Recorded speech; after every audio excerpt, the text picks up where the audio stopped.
نحمده ونصلي ونسلم على رسوله الكريم أما بعد. أعوذ بالله من الشيطان الرجيم. بسم الله الرحمن الرحيم. ظهر الفساد في البر والبحر بما كسبت أيدي الناس. صدق الله العلي العظيم. میرے انتہائی معزز سامعین اور سامعات، میں آج آپ حضرات کے سامنے انتہائی اہم اور انتہائی اعلیٰ اور عرفہ موضوع جو کہ موجودہ صورتحال سے متعلق ہے بالخصوص اور پھر بالعموم بھی، چونکہ انسانیت کے ساتھ، مخلوقات کے ساتھ اس کا بڑا گہرا تعلق رہا ہے تاریخ کے حوالے سے، قرآن مجید کے حوالے سے، تو میں گزارش یہ کروں گا کہ اس مختصر گفتگو کو اچھے انداز سے سنیں، اس پر عمل کی تو کوشش بھی کریں، اور پھر اپنے دیگر حضرات جو احباب ہیں ان تک بھی اسے پہنچانے کی کوشش فرمائیں۔ آج چونکہ وطن عزیز بالعموم اور بالخصوص صوبہ سندھ اور خاص کر کے شہر کراچی ایک عجیب صورتحال سے دوچار ہے کہ سمندری طوفان مسلسل شہر کراچی کی جانب بڑھ رہا ہے، اور اس کا شکار حیدرآباد، ٹھٹھہ، بدین، سجاول اور مختلف علاقے ہو سکتے ہیں خبروں کے مطابق، چونکہ اللہ رب العالمین نے انسان کو علم عطا فرمایا ہے مختلف چیزوں کا، تو آج جدید سائنس نے اتنی ترقی کی کہ وہ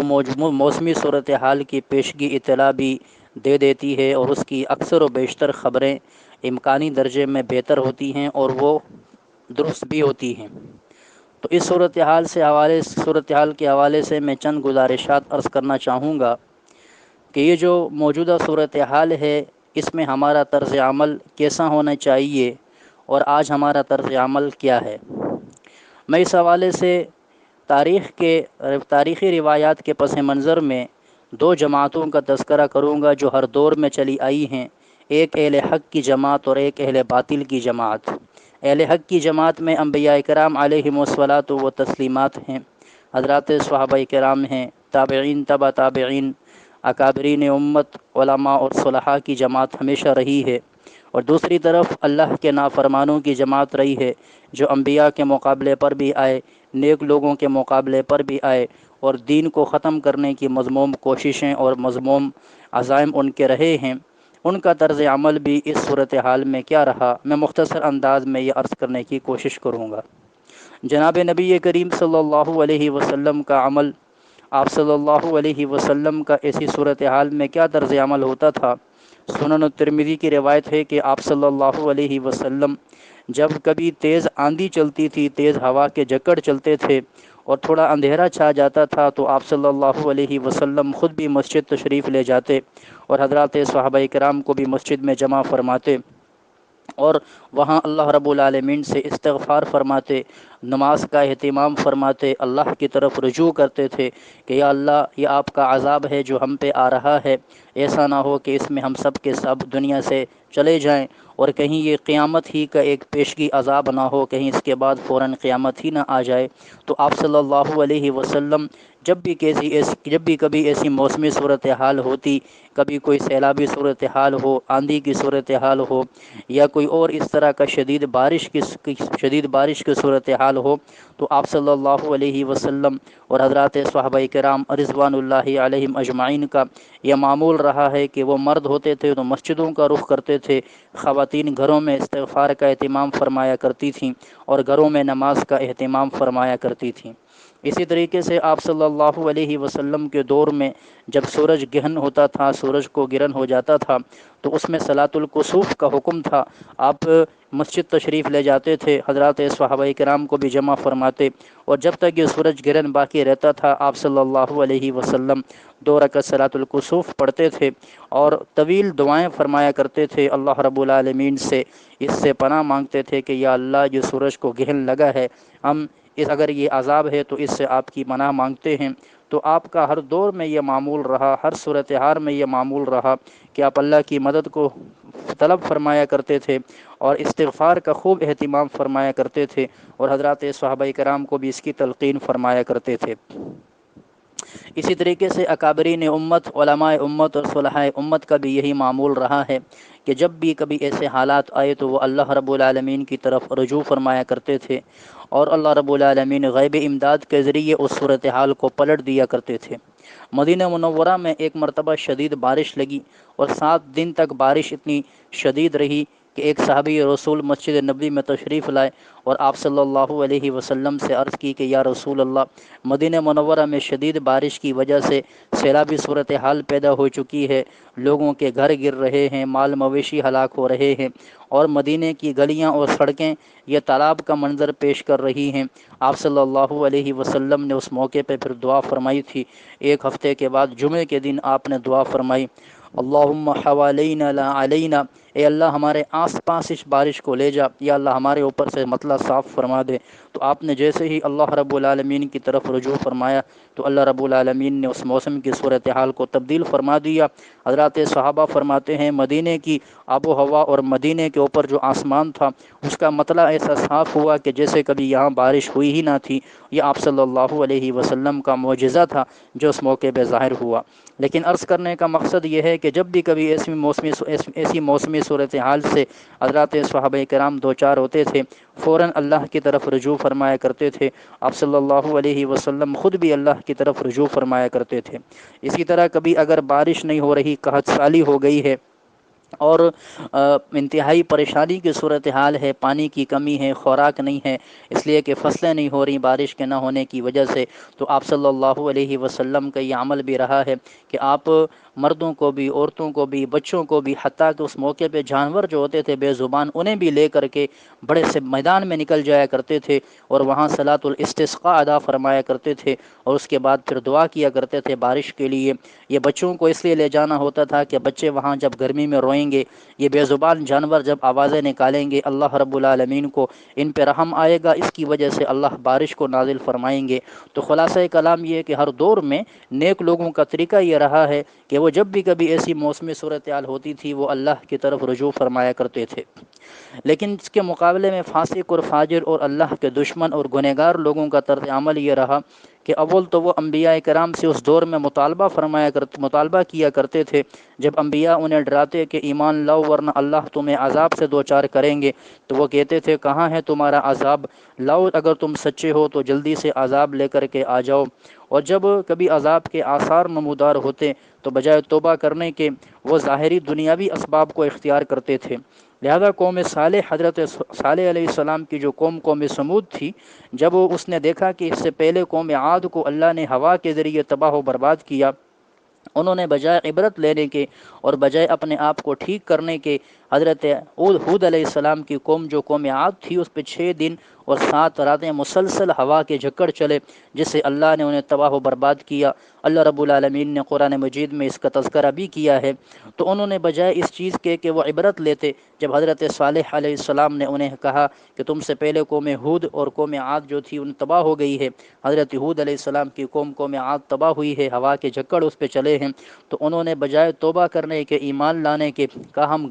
ہم گھر ایسے بنائیں گے جو ہوا پروف ہوں گے، یعنی ہوا کچھ ان کا بگاڑ نہیں سکے گی۔ چنانچہ انہوں نے، قرآن مجید میں ہے کہ وَتَنْحِتُونَ الْجِبَالَ، وہ پہاڑوں کو تراش کے گھر بنایا کرتے تھے، پہاڑوں کو تراش کے انہوں نے پہاڑوں کے اندر گھر بنائے کہ یہاں تو ہوا داخل ہی نہیں ہو سکے گی، نہ ہوا داخل ہوگی نہ ہم پہ عذاب آئے گا۔ لیکن ان بے وقوفوں کو کیا معلوم تھا کہ رب العالمین کے عذاب کا صرف ایک طریقہ نہیں ہوتا، مختلف طریقے ہوتے ہیں۔ چنانچہ حضرت جبرائیل علیہ السلام کی ایک بڑی زوردار قسم کی چیخ سے اللہ نے ان کے کلیجوں کو پھاڑ دیا اور اللہ رب العالمین نے انہیں تباہ و برباد کر کے تہس نہس کر کے رکھ دیا۔ تو ہر دور کے اندر باطل جو ہے ان کا طریقہ کار یہ رہا ہے کہ اول تو وہ عذاب کا مذاق اڑاتے رہے، عذاب کو انجوائے کرتے رہے، ہوا چلتی تو اسے کہتے جی آج بڑی زبردست ہوا چل رہی ہے۔ قوم شعیب کے ساتھ بھی یہی ہوا، جب حضرت شعیب علیہ السلام نے انہیں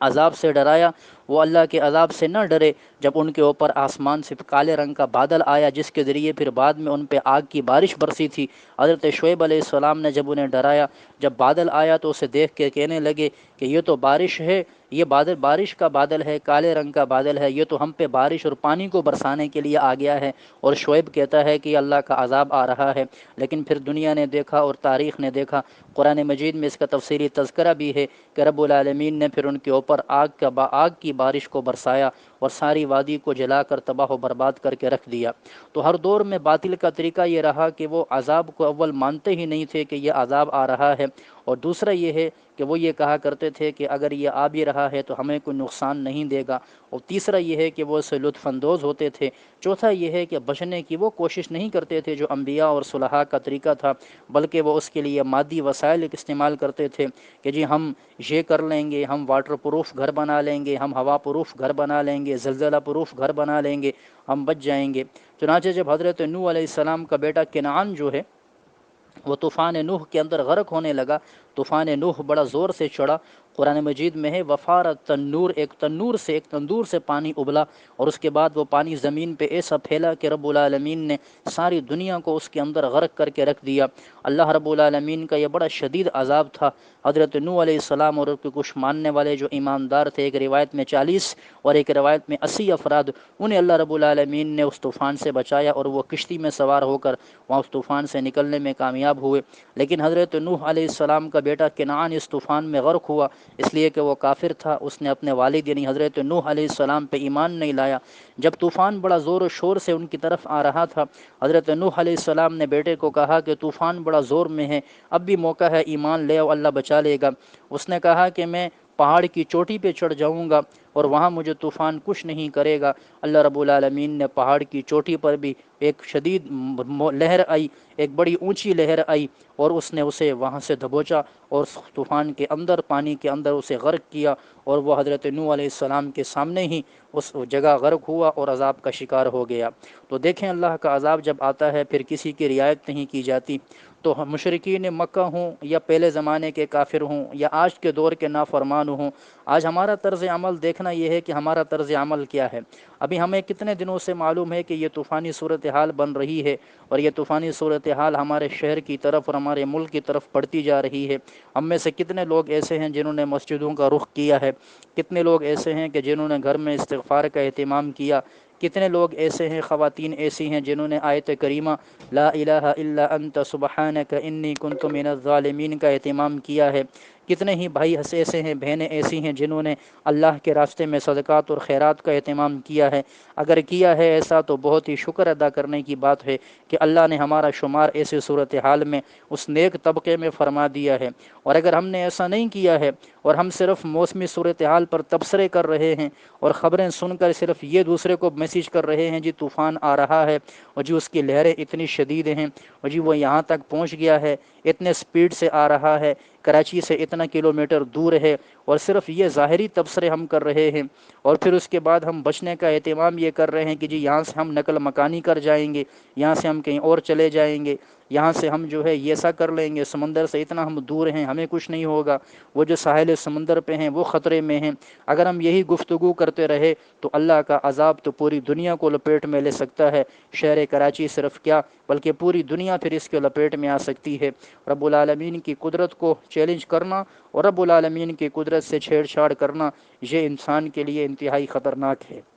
تو اس لیے میں گزارش یہ کروں گا جتنے بھی سننے والے ہیں سب بہن بھائی کہ میں تمام مسلمان جو شہر کراچی میں رہتے ہیں، سندھ میں رہتے ہیں یا کہیں اور رہتے ہیں، پوری دنیا میں جہاں یہ مسلمان ہیں، جہاں تک میری آواز پہنچ سکتی ہے، ایک گزارش یہ ہے کہ ہم جہاں بھی ہیں، اگر خواتین ہیں تو اپنے گھروں میں ابھی سے اہتمام فرمائیں، آیت کریمہ لا الہ الا انت سبحانک انی کنت من الظالمین کا 41 مرتبہ ورد کر کے ہم اس کے بعد دعا فرمائیں کہ اللہ رب العالمین اس ہنگامی صورتحال میں ہماری حفاظت فرمائے۔ اور اگر ہم گھر میں ہیں، بہنیں ہیں اور ہماری مائیں ہیں، بیٹیاں ہیں، وہ استغفار کا بھی اہتمام کریں، نوافل کا بھی اہتمام کریں، دعاؤں کا خاص اہتمام کریں، اور مرد جو ہیں مساجد کا رخ کریں، باجماعت نماز کا ان دنوں میں تو کم از کم اہتمام فرمائیں۔ اس کے بعد مسجد میں بیٹھ کے کچھ ذکر اذکار کا اہتمام فرمائیں، نوافل کا اہتمام فرمائیں، اور پھر آیت کریمہ کا خصوصی ورد فرمائیں، درود شریف کا ورد فرمائیں کہ اللہ رب العالمین ہمیں اس صورتحال سے نجات عطا فرمائے، اس لیے کہ اللہ کے ہاتھ میں ہی ہر چیز ہے، ہر چیز کا کنٹرول میرے رب کے پاس ہے۔ رب اگر چاہے تو طوفان کے اندر بھی اللہ حفاظت کر سکتا ہے، اور اگر رب نہ چاہے تو خالی خشکی کے اندر، زمین کے اندر بھی اللہ دسانے پر قادر ہے۔ حضرت موسیٰ علیہ السلام کے زمانے میں فرعون کو پانی میں غرق کیا، اور اسی زمانے میں قارون کو پانی کی بجائے خشک زمین کے اندر دھسا دیا۔ یہ تو میرے رب کی کار فرمائیاں ہیں، میرے رب کی قدرتیں ہیں کہ جسے چاہے جس طرح عذاب میں پکڑ لے۔ ہمارا طرز عمل نیک لوگوں کا ہونا چاہیے، ہم صرف تبصرے نہ کریں کہ فلاں ایسا طوفان آ رہا ہے، اس سے پہلے ایسا آیا تھا، اس میں اتنا نقصان ہوا تھا، اب سے کم ہے تو اس میں اتنا ہو سکتا ہے، بلکہ ہم اصل جو کرنے کا کام ہے اس کی طرف آئیں۔ اللہ رب العالمین ہمیں ہر حال میں اپنی طرف رجوع کرنے کی توفیق عطا فرمائے، اور ہمارے اس ملک اور وطن عزیز کی مکمل حفاظت فرمائے، خصوصاً شہر کراچی کی مکمل حفاظت فرمائے، اور اللہ رب العالمین تمام مسلمانوں کے مال جان اور تمام مسلمانوں کی جو مسلمانوں کی ملکیتیں ہیں، املاک ہیں، گھروں کی صورت میں، زمینوں کی صورت میں ہیں، اللہ سب کی حفاظت فرمائے، اور اللہ رب العالمین کے ناراضگی کے جتنے بھی اسباب ہیں، گناہ ہیں، اللہ ہم سب سے چھٹکارا نصیب عطا فرما دے۔ وما علینا الا البلاغ المبین۔